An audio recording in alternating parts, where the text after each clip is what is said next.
जय हिंद dear students and welcome to QIP 1017। QIP 1017 में आप सभी का स्वागत है इंग्लिश के सेक्शन के डिस्कशन के साथ। तो चलिए इंग्लिश के सेक्शन के 25 क्वेश्चंस को डिटेल डिस्कशन के साथ कंप्लीट करते हैं। So let us start. First question से शुरू करते हैं। Select the option that can be used as a one word substitute for the given group of word. मतलब हमसे वन वर्ड सब्स्टिट्यूशन पूछ रहा है। Study of sound and sound waves, मतलब ध्वनि और ध्वनि तरंगों के अध्ययन को। बोटनी मतलब तो वनस्पति शास्त्र होता है, वनस्पति विज्ञान। फिजिक्स पता ही है, भौतिकी। डेमोग्राफी पता ही है, डेमोग्राफी पॉपुलेशन से संबंधित होता है। डेमोग्राफी आपके स्टडी ऑफ पॉपुलेशन से संबंधित है, स्टडी ऑफ पॉपुलेशन। तो ये तो जनसंख्या से संबंधित हो गया। तो बच गया आपका एक्रोस्टिक्स। एक्रोस्टिक्स का अर्थ होता है study of sound and sound waves. Sound और साउंड वेव्स के अध्ययन को हम कहते हैं एक्रोस्टिक्स। ठीक है, चलिए next. Select the most appropriate option to fill in the blank. The students of class 7 gave their teacher a gift which was dash to her. Class 7 के स्टूडेंट्स ने अपने उन टीचर को एक गिफ्ट दिया था जो उनके लिए बहुत ही आश्चर्यजनक था। ऑफ कोर्स आश्चर्यजनक होगा भाई, शॉक तो नेगेटिव सेंटेंसेस में होती है, हम तो यहाँ बात पॉजिटिव की कर रहे हैं। रिवील मतलब तो दर्शाना, शो करना। तो यहाँ पे सरप्राइज है, क्योंकि सरप्राइज का प्रयोग हम पॉजिटिव सेंस में कर सकते हैं। चलिए नेक्स्ट क्वेश्चन। सिनोनिम पूछ रहा है भाई, ऑब्सेशन। ऑब्सेशन का अर्थ होता है जुनून, पागलपन। वो डर मूवी में नहीं थे शाहरुख खान जो दिन रात किरण किरण करता रहता था, किरण। तो वो जो थी उसी को हम कहते हैं इंग्लिश में ऑब्सेशन। तो ऑब्सेशन का हमसे सिनोनिम पूछा है। डिस्क्रिमिनेशन मतलब तो भेदभाव होता है, जिसे हम कहते हैं बायस। अनकंसर्न मतलब होता है इनडिफरेंस, मतलब इमोशनलेस हो जाना। सिंपैथी मतलब सहानुभूति। फैसिनेशन का ही सिनोनिम होगा ऑब्सेशन। ऑब्सेशन मतलब फैसिनेशन, किसी चीज के प्रति दीवानगी, किसी चीज के प्रति जुनून। चले नेक्स्ट। 79 अब आ रहा है error correction. A lot of adulterants are chemicals that can lead to an range of health problems. ये तो एकदम बच्चों वाला क्वेश्चन दिख रहा है कि रेंज जो है कॉन्सोनेंट साउंड है, कॉन्सोनेंट साउंड है। और consonant sound plus singular noun के साथ तो हम ए का प्रयोग करते हैं। तो अ रेंज ऑफ होता है, ध्यान रखना है। और यहाँ पे गलती से सही लिख दिया गया है, to a range of health problems. Adulterants मतलब जो मिलावट कर दी जाती है, केमिकल्स जो है मिलावट करते हैं। तो मिलावट के जो चीज़ें होती है वो एक केमिकल होते हैं, जिससे बहुत सारे हेल्थ प्रॉब्लम्स हो सकती है बच्चों और वयस्क लोगों में। चले next question. They would find someone drive the wagon back across the desert. देखो रूल होता है find plus someone, find someone plus 2 plus V1, find someone plus 2 plus V1। तो इन हट गया, V1 की जगह ING आ गया, तो A और D तो हटा दो। टू ड्राइव, लेकिन वैगन आपका सिंगुलर नाउन है, तो आर्टिकल तो कुछ ना कुछ रहेगा ना। तो ये रहा to drive the wagon. Wagon मतलब वैकिल हो गया, अक्रॉस द डिजर्ट। तो find someone to do something होता है, ध्यान रखिएगा। Next, the following sentence. फिर से एरर आ गया भाई। The ball I kicked went highly. Highly तो एडवर्ब हो गया और बॉल नाउन है, तो नाउन की विशेषता है कि वो बहुत ऊपर गया था, बॉल की विशेषता है कि वो बहुत ही ऊपर गया। तो हमें चाहिए, एक वर्ड दिख रहा है हाईली और एक वर्ड है हाई।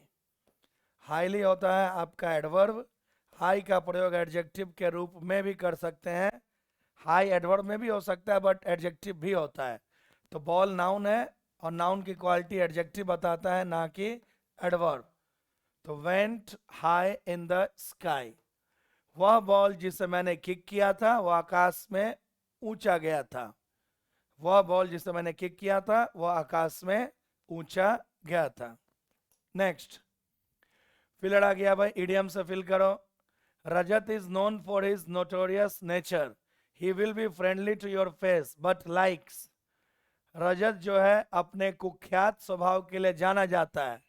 वह तुम्हारे सामने तो बहुत ही फ्रेंडली रहेगा, दोस्ताना रहेगा, लेकिन वह पसंद करता है तुम्हें पीठ में छुरा मारने में, मतलब विश्वासघात करेगा।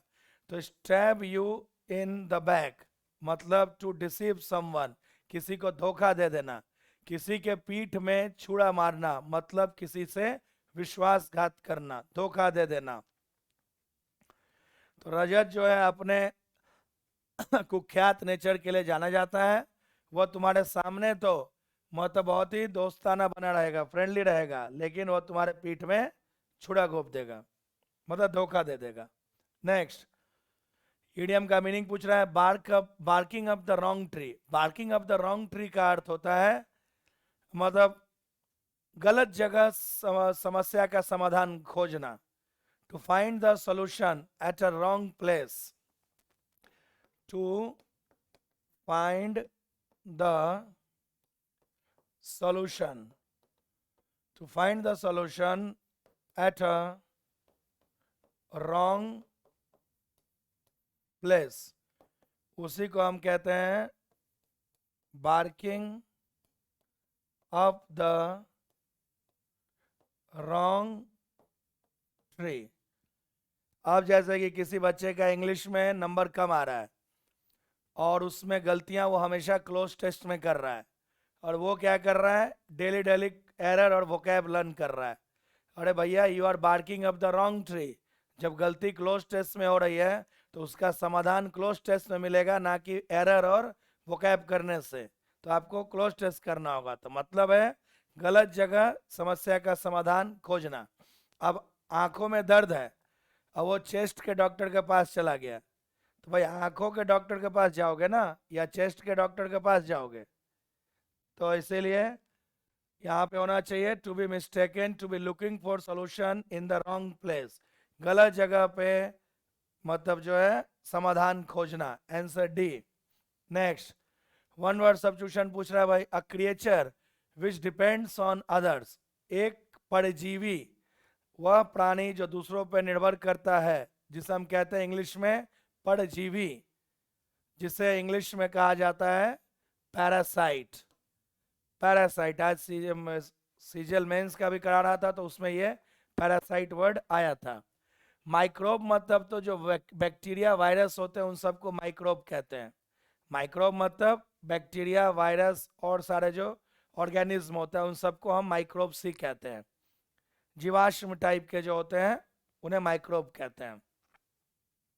चले नेक्स्ट, फिलर आ गया भाई, the play I saw last night was a dash. Hit the road का अर्थ होता है to start a journey, to go on a journey, यात्रा पे जाना या यात्रा शुरू करना। हिट द है मतलब उत्सव मनाना, सेलिब्रेट। सॉरी, हिट द है, जस्ट सेकेंड, हिट द है मतलब तो सो जाना होता है, go to sleep, go to bed. Smash hit, smash hit मतलब होता है बहुत ज्यादा हिट हो जाना, bumper hit, super hit, bumper hit या सुपर हिट। तो स्मैश हिट मतलब बम्पर हिट या फिर सुपर हिट, सिंपल सा बोल दो ना, हिट हो जाना। हिट द रूफ मतलब गुस्सा, गुस्सा करना, anger, angry, to become angry, गुस्सा हो जाना। हिट द रूफ मतलब गुस्सा हो जाना, बहुत ज्यादा गुस्सा होना। तो वह नाटक जिसे मैंने कल रात को देखा था वह बहुत ही हिट था, जबरदस्त हिट था, सुपर डुपर हिट था, पुष्पा 2 के जैसा था। चले नेक्स्ट, फिर से फिलर आ गया भाई, he is dash of many chain snatching cases in Daryaganj. Daryaganj इलाके में बहुत सारे चेन छिनताई के केस में वह अभियुक्त है, दोषी है। देखो यहाँ पे बाय मिस्टेक दो दो आ गए हैं भाई, सेम मिस्टेक हो गया है, एक कोई लिख लेना है। वैसे ए और डी सेम है बाय मिस्टेक। देखो लीगल फील्ड में क्या क्या होते हैं, एक्यूज्ड ऑफ आ सकता है, गिल्टी ऑफ हो सकता है, चार्ज्ड विथ हो सकता है, विटनेस टू हो सकता है,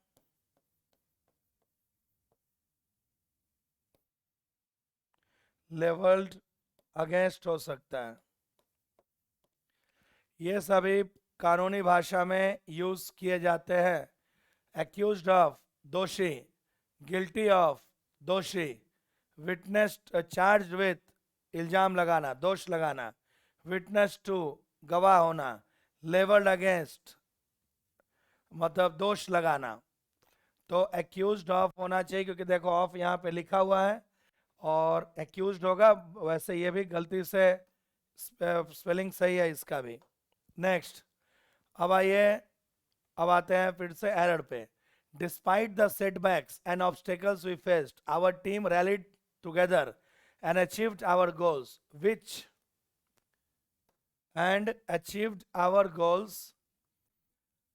which teach us the importance of teamwork, resilience and determination.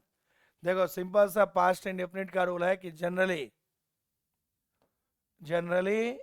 if a sentence starts with past tense, comma, it is followed by past only.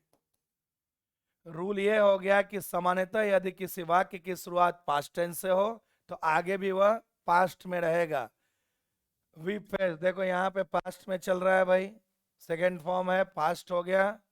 रैलिड भी देख लो, ये भी पास्ट में हो गया।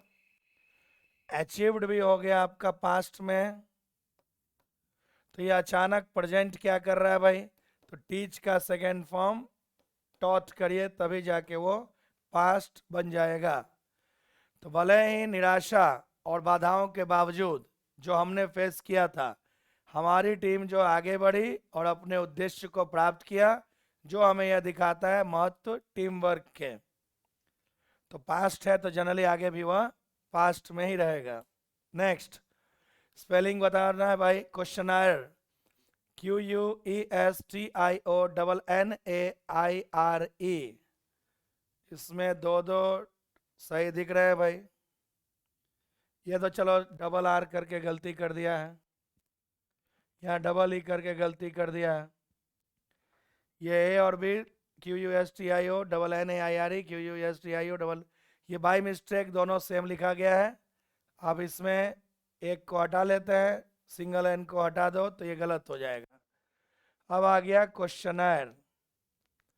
क्वेश्चनर मतलब आप जो मॉक देते हो, क्वेश्चनर मतलब क्या, एग्जाम। चलो इसका सबसे अच्छा सिनोनिम लिख देता हूं, आप लोगों को अच्छा फील होगा। क्वेश्चनर का मतलब जो अभी आप कर रहे हैं, QIP बोलो या फिर एग्जाम बोलो या मॉक बोलो, क्वेश्चन पेपर बोलो, क्वेश्चन सेट बोलो, सबका अर्थ होता है क्वेश्चनर, जिसमें कुछ क्वेश्चन का कलेक्शन होता है, उसी को हम कहते हैं क्वेश्चनर। तो correctly rectify spelling that is underline. तो क्वेश्चनर का सही ये रहा, NNAIRE होगा। नेक्स्ट, चलिए एरर आ गया भाई। That career competition was the difficult test. अब ये डिफिकल्ट टेस्ट तो कोई वर्ड बना नहीं भाई, there is no word called difficult test. Difficult test बोल के कोई शब्द नहीं बना है। अब देखो 3 डिग्री होती है एडजेक्टिव में, positive degree, comparative degree, superlative degree. तो पॉजिटिव डिग्री होता है डिफिकल्ट, कंपैरेटिव डिग्री होगा आपका more difficult, more difficult. Superlative degree होना चाहिए आपका मोस्ट डिफिकल्ट। तो सुपरलेटिव तो मोस्ट डिफिकल्ट होता है, डिफिकल्टेस्ट बोल के तो कोई शब्द ही नहीं बना है, तो डिफिकल्टेस्ट को हटाकर कर दो मोस्ट डिफिकल्ट। डिफिकल्टेस्ट को हटाकर मोस्ट डिफिकल्ट कर दीजिए भाई। तो that career competition was the most difficult exam than any he had ever given. That career competition was the most difficult exam he had ever given. यही होगा, that career competition was the most difficult exam. Most difficult, अच्छा यहाँ पे difficultest आके गलती किया है भाई। That career competition was the most difficult exam. यहाँ then क्यों आया है, वो तो कंपेरिजन के लिए आता है। यहाँ डिफिकल्टेस्ट आके गलती की क्या है, तो आपको डी बच गया है। देखो मोस्ट डिफिकल्ट भी आ गया है, ही हैड एवर गिवन सबसे कठिन, तो इसका आंसर तो 4 होना चाहिए। 89 का आंसर आपका 4 ही होगा। नेक्स्ट 90 ईडीएम पूछ रहा है भाई, Shweta organises the sale of handmade pottery at a cheap rate. Cheap rate, तो चीप रेट का अर्थ होगा हश मनी, तो राज को छुपाने के लिए, to give money to keep a secret. राज को छुपाने के लिए जो हम पैसे देते हैं उसी को कहते हैं हश मनी। और यही रहा, गो फॉर ए सॉन्ग कर दो तो बहुत सस्ता, वेरी चीप, यही बच गया भाई। Having one's cake and eating it too, making a first out of something. तो देखो making a first out of something का अर्थ होगा, मेकिंग अ फर्स्ट मतलब गुस्सा हो जाते हैं बिना मतलब के चीजों पे, to become angry due to unnecessary reasons. अब आ गया having one's cake and eating it too, मतलब इसका यहां लिख देता हूं, जगह की कमी है। To do two things, to do two things at the same time। जब एक ही समय में आप दो कार्य करते हैं तो उसी को कहते हैं having one's cake and eating it too. मतलब है जैसे कि एक हाउस वाइफ है, वो वर्क फ्रॉम होम उन्होंने ले लिया है, तो वो घर बैठे बैठे लैपटॉप से जॉब भी कर रही हैं और अपने बच्चे को भी संभाल रही हैं, तो उसी को कहेंगे having a cake, one's cake and eating it too. तो गो फॉर अ सॉन्ग मतलब बहुत सस्ता। Next antonym of the given word, guilty मतलब होता है दोषी, गिल्टी मतलब दोषी। तो रिस्पॉन्सिबल मतलब जवाबदेह, क्रिमिनल मतलब गुंडा बदमाश अपराधी, पेशेंट मरीज रोगी। तो गिल्टी मतलब होता है दोषी, इनोसेंट मतलब होता है मासूम जिसने कोई दोष नहीं किया है। तो गिल्टी का तो एंटोनिम भाई इनोसेंट होने चाहिए। नेक्स्ट स्पेल्ड करेक्टली स्पेल्ड पूछ रहा है भाई हमसे। देखो यहाँ पे the colours of the rainbow seem to shine through the triangular, LER क्यों है भाई, ट्रायंगुलर मतलब तीन जो है होते हैं, तो ट्रायंगुलर में ए होना चाहिए ना। ट्रायंगुलर प्रिज्म, प्रिज्म का भी ठीक दिख रहा है। ऑब्जेक्ट, ऑब्जेक्ट भी थोड़ा यहाँ पे ठीक ही दिख रहा है। थ्रू भी ठीक है, कलर्स भी ठीक है, रेनबो भी ठीक है, तो ट्रायंगुलर ये रहा, रेनबो भी ठीक चल रहा है, रेनबो तो ठीक ही था यहाँ पे, तो ट्रायंगुलर होगा भाई, त्रिकोण से संबंधित है। नेक्स्ट 93 सब्स्टिट्यूट कर देना है भाई। द इंट्रीपिड, इंट्रीपिड मतलब होता है ब्रेव साहसी, the interpret group of adventurer, adventurer के साहसी ग्रुप ने माउंटेन को चढ़ाई की थी despite of bad weather and road closure, तो बुरे मौसम और रास्ते बंद होने के बावजूद। तो देखो भाई, या तो डिस्पाइट लिखो या फिर लिखो इन स्पाइट ऑफ, क्योंकि डिस्पाइट के साथ कभी कोई प्रीपोजिशन नहीं आती है। और इन्हीं दोनों को मिला के आप चाहें तो इसी के लिए चाहें तो लिख सकते हैं नेवर द लेस। इन्हीं के लिए आप चाहें तो एक और लिख सकते हैं विथ। विथ के बहुत सारे अर्थ में से एक अर्थ आता है के बावजूद, तो डिस्पाइट मतलब ही के बावजूद, इन स्पाइट ऑफ का भी मतलब के बावजूद, नेवरदलेस का भी मतलब होता है के बावजूद, विथ का भी एक अर्थ होता है के बावजूद। तो डिस्पाइट के साथ ऑफ क्यों लिख रहे हैं, ये ऑफ में ही प्रॉब्लम है। तो डिस्पाइट ये रहा, इंस्पाइट नहीं होगा क्योंकि यहाँ पे ऑफ गायब है। ड्यू टू मतलब तो बिकॉज होता है, चूंकि। तो जो साहसी ग्रुप था एडवेंचर का, वो पहाड़ पे चढ़े थे रोड के बंद होने और खराब मौसम के बावजूद। चले नेक्स्ट, सब्स्टिट्यूट करना है। द एयरप्लेन फ्लोड, अब देखो भाई वर्ब की फॉर्म आ गई, first form, second form, third form. Verb basic से एक क्वेश्चन पूछा गया है। फर्स्ट फॉर्म रहा flow, flowed, flowed, flow, flowed, flowed. और एक होता है फ्लाई, फ्लू, फ्लोन। अंतर क्या है भाई, पहले वाले का हिंदी ऊपर में ही लिख देता हूं। पहले वाले को है हिंदी है बहना, दूसरे वाले का हिंदी है उड़ना। मतलब है ये लिक्विड से संबंधित हो गया और ये आपका जो है एयर से संबंधित है। तो अब देख लीजिए भाई, अब हवाई जहाज बहेगी तो नहीं भाई, हवाई जहाज तो उड़ती है। तो the airplane flu over the mountains, flowed, flowed तो होगा नहीं, बहने के लिए हो गया भाई।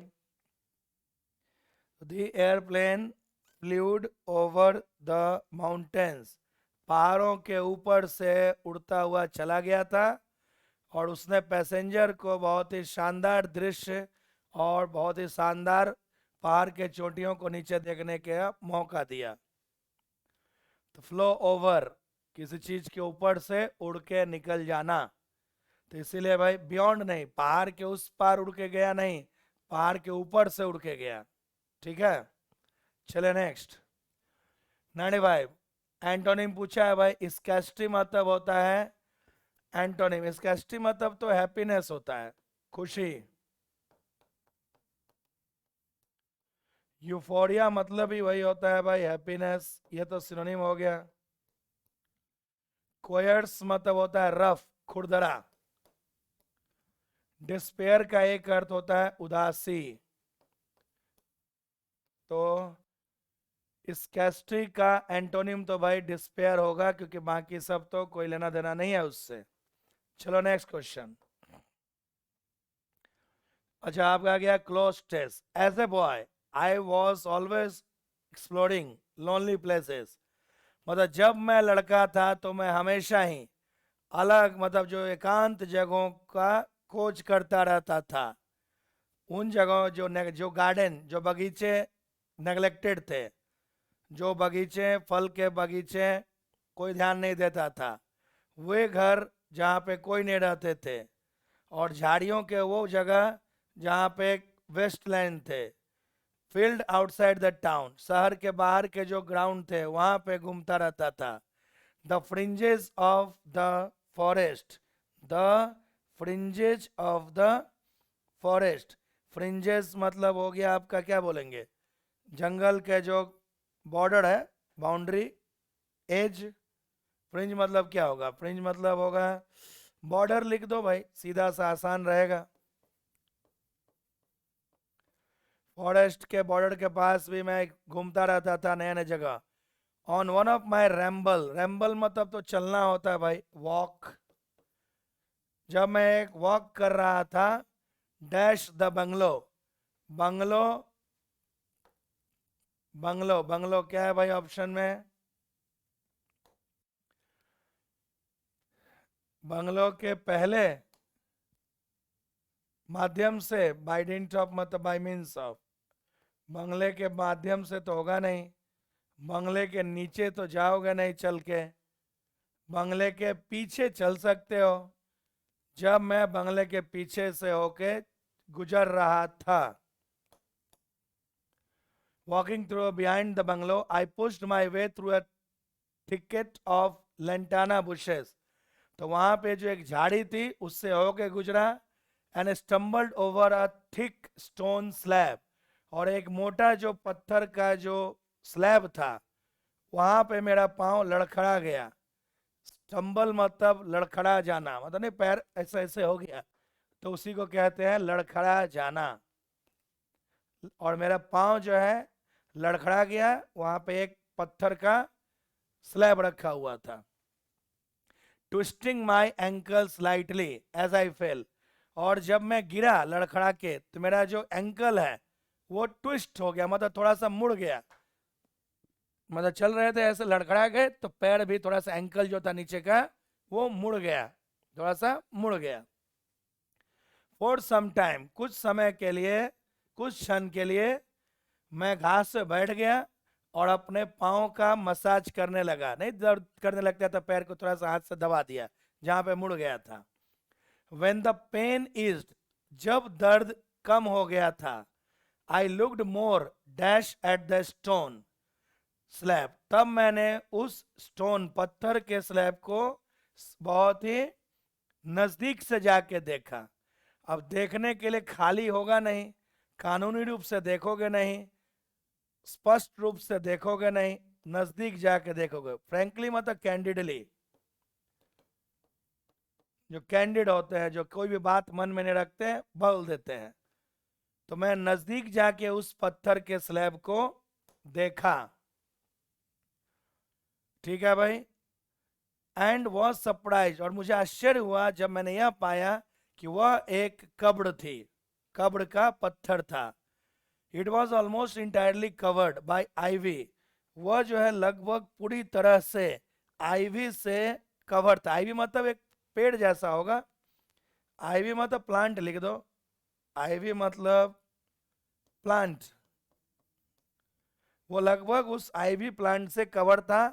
इसीलिए निसंदेह कोई भी व्यक्ति उसके नजदीक नहीं गया होगा कुछ सालों में। आई टग्ड एट द आईवी, टग मतलब प्लग, तोड़ देना। मैंने उस आईवी के प्लेट को तो पेड़ को तोड़ दिया, वहां से कुछ जो मेरे हाथों में आ गए। There was some dash lettering on the grave, और उस कब्र पे कुछ धुंधले अक्षरों में कुछ लिखा हुआ था। धुंधला, हमें यहां चाहिए धुंधला। तो हम वहां उस कब्र पे कुछ धुंधले अक्षरों में लिखा हुआ था। इडियोटिक मतलब तो बेवकूफी से बना है, स्टडी मतलब फॉर्म होता है, नोमैडिक मतलब तो घुमक्कड़ होते हैं, वांडर से संबंधित है। ब्लड मतलब होता है नॉट क्लियर, धुंधला, नॉट क्लियर। तो कुछ वहां पे धुंधला लिखा हुआ था। हाफ ऑब्सक्योर्ड बाय ग्रास, आधा वो छुप गया था घास के द्वारा, और मॉस, मॉस मतलब जो काई वहां पे लग गई। I could make out a name, मैंने एक वहां पे नेम समझा, जहां उस पे कौन सा नाम लिखा था, Rose. But little more, I set there for some time, मैं वहां पे कुछ समय के लिए बैठ गया और यह सोच रहा था, अपने खोज के बारे में सोच रहा था। सोचना, तो सोचने के लिए देखो क्या क्या होता है भाई। सोचने के लिए थिंक ओवर, म्यूज भी हो सकता है, कंटेम्पलेट भी हो सकता है, पॉन्डर ओवर भी हो सकता है। इन सबों का अर्थ होता है सोचना, और मैं अपनी डिस्कवरी के बारे में सोचने लगा।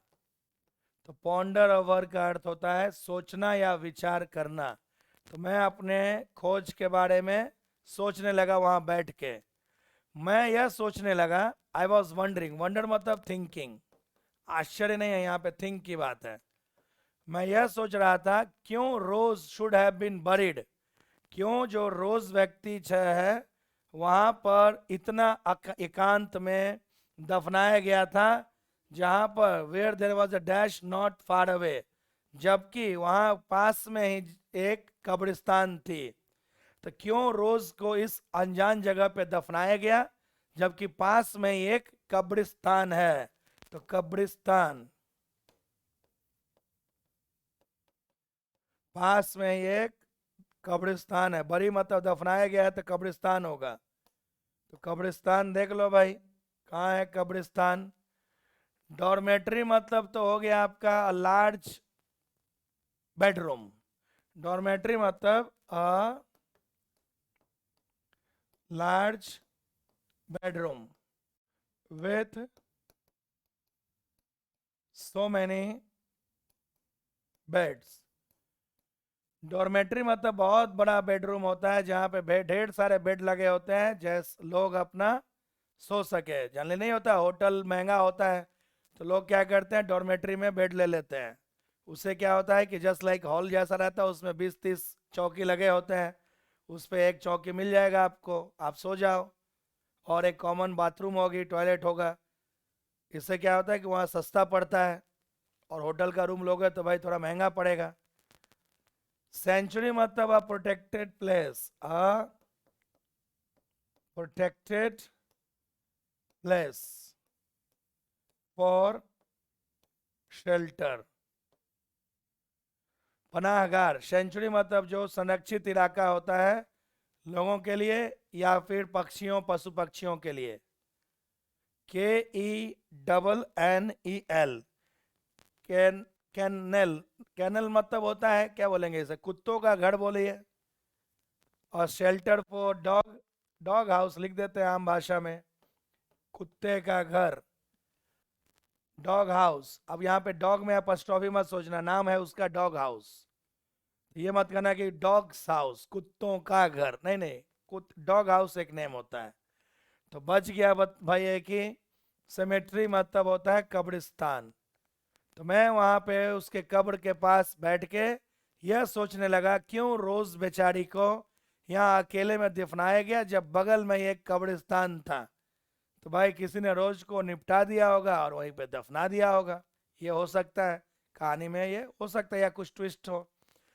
तो ये रहा भाई आपका QIP 1017। उम्मीद करता हूँ कि आप सभी बच्चों को समझ आया होगा।